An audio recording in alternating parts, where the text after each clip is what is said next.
Ang ganda, mas mababa pa sa Google rate. So, it works. Cbank works. Kasaraduhan tayo because inuna natin ang testing. The GCash did not work. That's why I always say, diba? Always have a backup. You have to claim and then claim and then claim. But if may mga ganitong discount, sobrang sulit. Meron na. Prove natin siya, guys. Perfect. 295 na lang siya. Gets nyo kaagad na, okay, wag na to. Para hindi na kayo ma-info overload.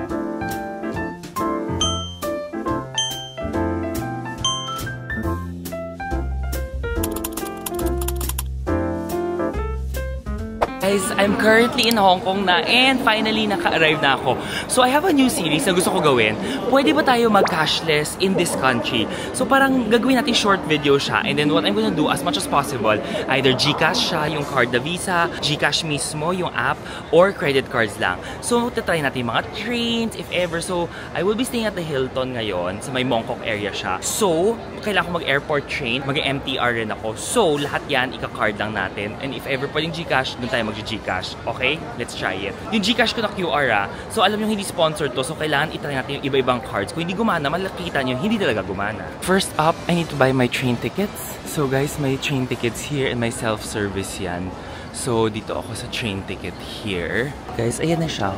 Just still the orange lane. Tingy, yeah, tingy. I can change to orange lane, right? Yes. Okay, perfect. One way? Yeah, one way. We'll just tap, right? Guys, yun yung pricing niya dyan sa taas. Feeling ko pwede mag-GCash dyan. Pero sa next natin, i-try yan. Thank you so much. So, it works. Pro tip dito guys, kung magbili ka two-way, 100 siya.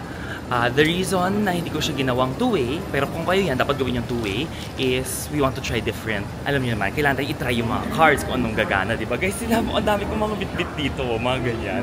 So, this is the ticket.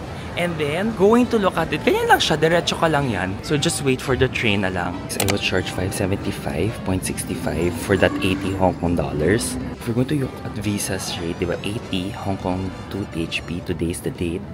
And then 0 yung bank fee niya, it's 575.65. O, diba? Ganda ng rate. Ang ganda, mas mababa pa sa Google rate. O, diba? Okay, train na tayo, guys. Ganito yung mga seats mo, guys. And free seating siya. Diba? So, parang ako, nandito ako sa likod. And then, maluwag siya. As in, maluwag. O, diba? Pwede ka matulog. Tapos, guys, may wifi rin sila dito. So, if ever, sobrang bilis. From airport to Tsing lang ako kasi mag-switch ako kasi Mongkok area ako. Pero may Kowloon yan hanggang Hong Kong side. Kung mga Causeway Bay, Hong Kong side yan. Central Hong Kong side yan. This one, hindi mo kailangan siya ipakita ng now, pero paglabas mo, I'm sure kailangan to. So later, mapapakita ko rin sa inyo to, guys.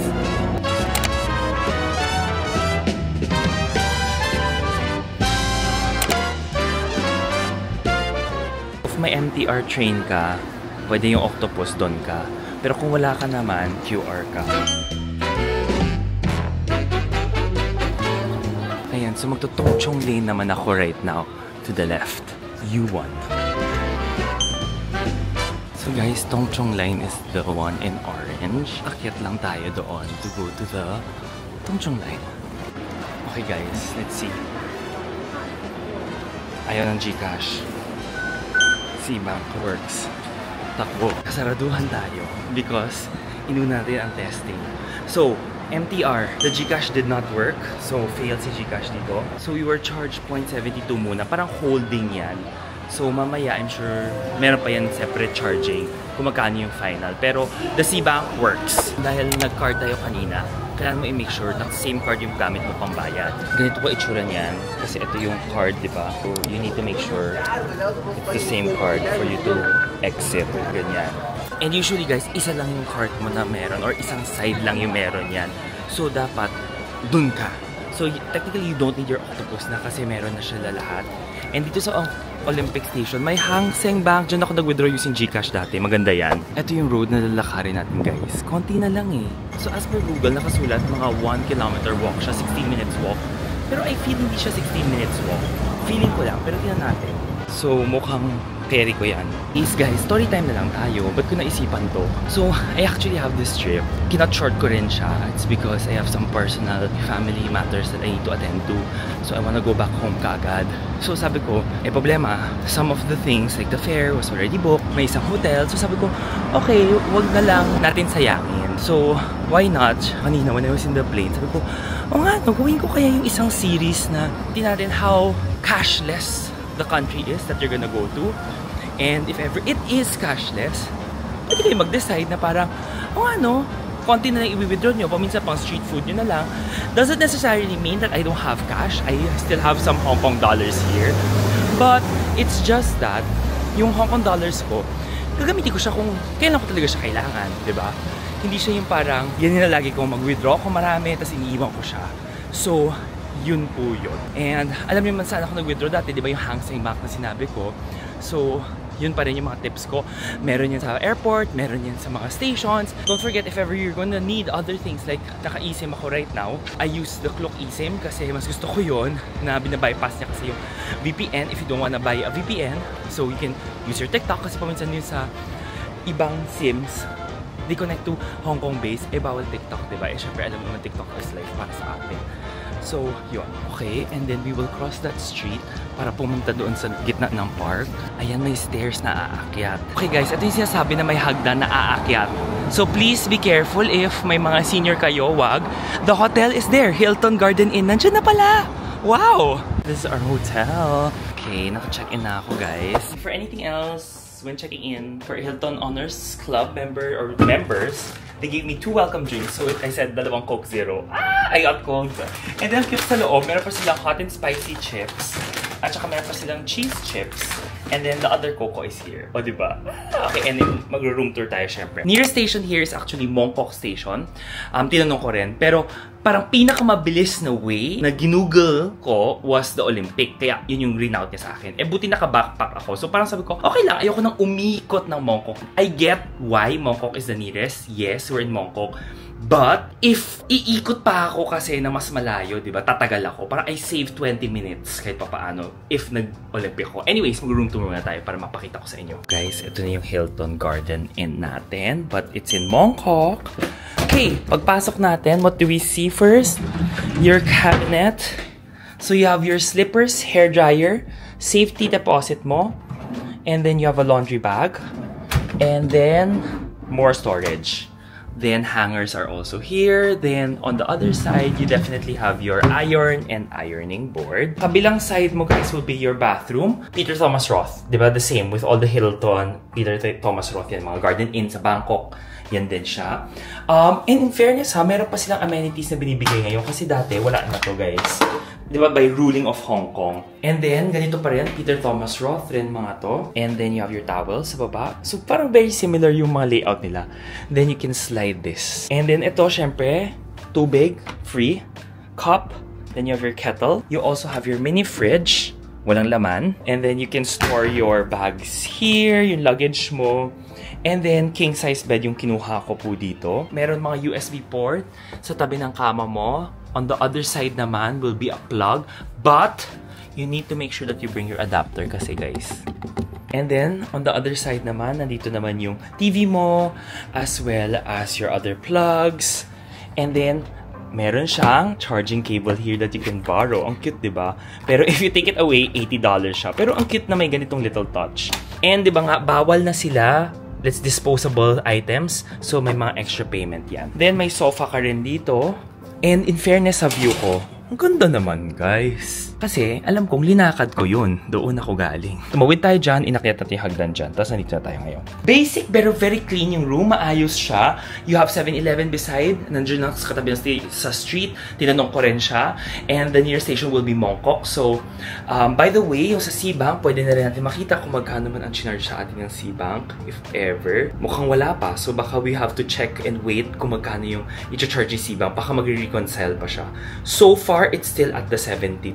Pending in progress pa rin siya. Charge lang ako guys. And then now, I wanna walk outside to check. Pwede mag 7-Eleven, yung mga ganon. Tapos gagamit tayo ng mga cards. Tingnan natin yung mga cashlessness. And also may GCash kasi alam po, you can get vouchers. So, kailangan ko pala gawin yun with you guys. Hold on. Hanapin natin siya GCash. A-rewards yun eh. And then dito, malala akong signal guys. Wait lang. Hanapin natin. Makikita natin yan. Lalabas din yan. Guys, so pinalitan mo siya to global. And then claim nyo yan mga yan. You have to claim, and then claim, and then claim. Kasi if ever, pwede natin siya gamitin yan pang discount when we use GCash na Alipay. Tapos mag-discount yan when we pay for Alipay Plus. Basta, ganyan. Oh my gosh, umuulan. Hindi, aircon pala yan. Ito oh. So, just cross the street. Ang hinahanap ko rin kasi here is yung 7-Eleven. Just like somewhere here. Sabi sa akin na parang far end here, may 7-Eleven. So, ayan lang pala siya. It's not that far. A few, like, blocks lang. Let's settle payment here. Mag-GCash tayo. Let's see. The code. This one. Ayan siya, oh. Diba? Total ko was 400. Pero, tingnan mo, naging 295 na lang siya. Guys, diba? Naka-less tayo ng 200. So, GCash yon via the Alipay. If may mga vouchers na yan, mas mura yon kasi you get the discount. Siyempre, the Alipay rate is more expensive doon sa Visa rate and MasterCard rate. But, if may mga ganitong discount, sobrang sulit. Guys, tapos ito na yung Mongkok. So, ito talaga pinakamalapit na station. Okay, pero stairs siya. Like, it's sobrang nice walk. Flat walk. Walang inaakyatan, walang binababaan. Walang tatawid na malaking kalye. And then, nasa malls ka na dito sa Mongkok. I love it. You're already in Mongkok. Diba? Guys, ito yung Langham na mall. Yung talagang parang maguguluhan ka pag nandito ka. Pero, sikat tong mall na to. Tingnan mo naman, oh. Diba? Elevator, escalator, stairs, ganyan talaga yung mall na to. Pero, maraming mga anik-anik dito. So, Langham. Yung mga food, ganyan. Pero, parang hindi man ako masyadong gusto.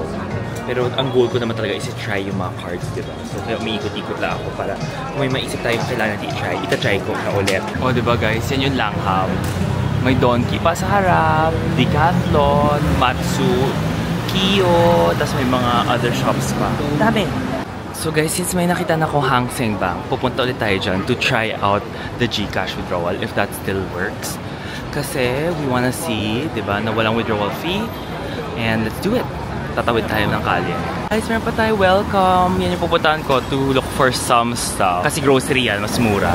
Okay guys, so anyways, this is the continuation kanina. So I used my GCash to withdraw sa Hang Seng pa rin. So this is just the proof of it. Medyo gabi na. So I will show you the proof here na 719.57 yung na-withdraw ko dun sa GCash ko. Ito po yung pruweba niyan. 719.57. And then, meron rin ako dito yung image from the Visa, the Forex ng Visa na yan, na nakasulat rin dito 719.57. Diba? Rounded up. Ganun siya. So, guys, yes, sa Hang Seng kahit nakasulat siya na parang, oh, meron siyang, ayan yung Hang Seng na yan. Meron siya daw fees, pero wala talaga siyang fees. And ito talaga yon. That's why sabi ko ito. Now, a lot of you will ask, bakit hindi yung GoTime ganyan? Si GoTime kasi, guys, diba, mas mababa yung rate niya. May 1% siyang foreign transaction fee. And then, bakit hindi naman si Cbank? Pwede naman si Cbank, pero kasi Cbank, alam natin, may 250 pesos na withdrawal fee pag international. Eh, si GCash wala. So, diba, doon na lang tayo. And then, bumili rin po ako. So, this is the video yan. I'm playing it right now. Makita nyo, bumili rin ako kanina na, nung pauwi ako, bumili ako ng Meat Fresh na grass jelly to. And bumili rin ako ng isa pang Coke Zero Plus na drink. So, these two are total po nito is 24 Hong Kong dollars. And then, kung nakita nyo dito sa GoTime, kinaltasan ako ng 174.43. Now, you will be asking me, bakit nag-GoTime naman ako dito? Wait, kunin natin yung card para makita nyo. So, ginamit ko rin yung GoTime ko. You will see the videos. And parang, why do I always include this yan? Because, you know, there's nothing wrong naman. Wala akong sinasabi na gumamit ko ng isa lang. Diba? It depends on what you want. So, si GoTime, 174.43 siya. Pero you have 0.35 Go Reward points naman.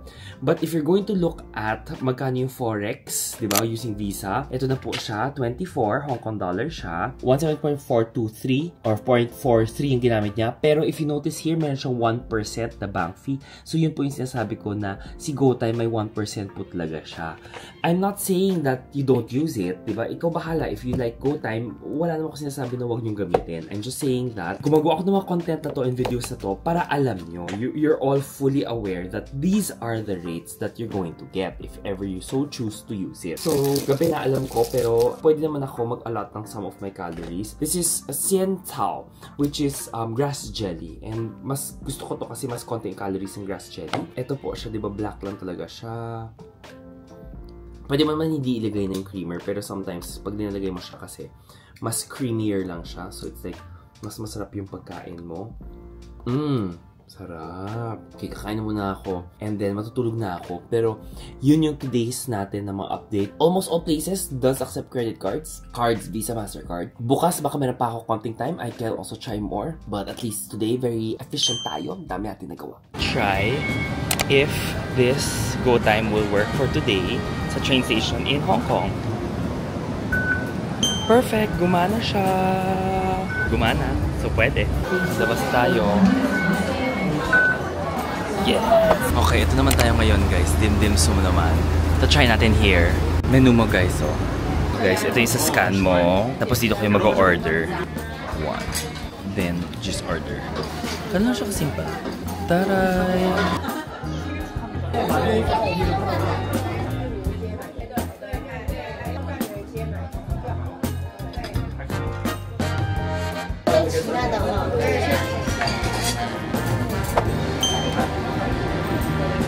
Ito na guys ha, nagmaya ako kasi sabihin nyo baka bias ako na ba't walang maya.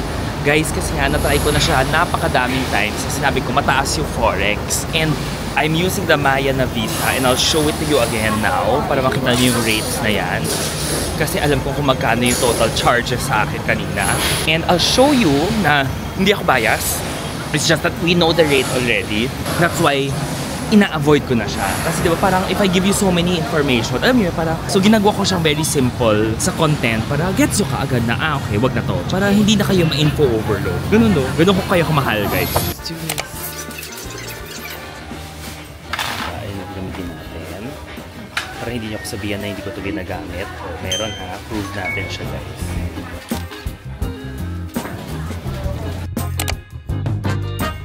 Guys, siyempre nag-McDo na ako kasi ito yung pinaka-madali na makita natin yung rates. I got coffee and chicken nugget.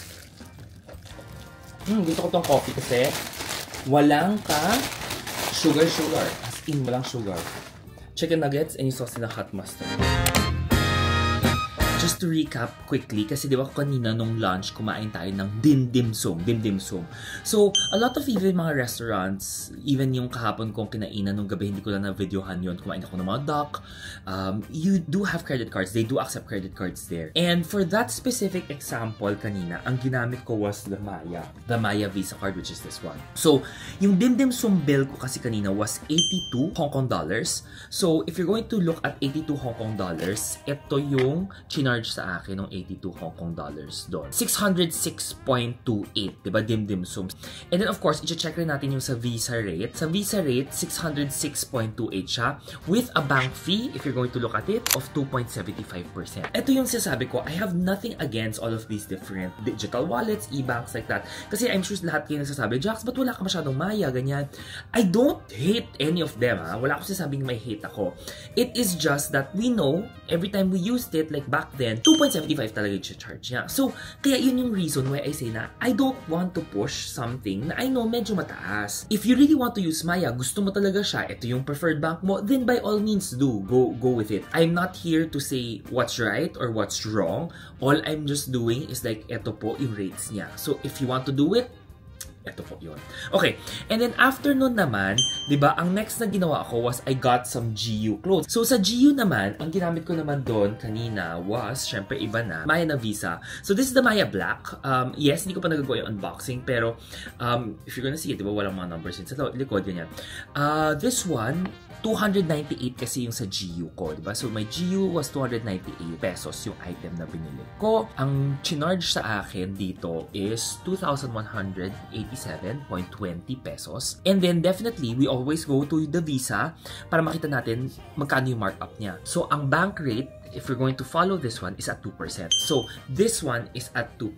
Lower siya compared to the debit, but this is still 2%. So credit card naman to, but diba, there are other credit cards out there that have lower rates. Diba, BPI will be lower, East West selected cards will be lower. Some of the BDO credit cards, the Premier, the Elite cards will also be lower. China Bank is also mababa. So this is an option, diba? Medyo mas taas pa rin siya. This is a travel credit card, that's why baka binabaan nila yung rate from here. If ever they wanted, like me, kung gagamitin ko siya consistently, mas gusto ko kung mas mababa pa yung rate because you're pushing it towards a credit card for travel, diba? Kasi you want to earn your miles, baka dapat ginawa niyang 1.5, 1.7 or something like that. Basta anything lower sana. Now, another option that I did was McDonald's. Yung kanina ko nga trinay, nag-McDonald's ulit tayo doon. And then sa McDonald's naman, yung total na binili ko, same, I still use the Maya Visa just as a backup rate that I did. Ang total ko doon was $35. I think the receipt is here. If you can see it here, $35 rin siya. And then $35 rin dito. Para na consistent tayo kung talagang 2.75 ba siya. And then,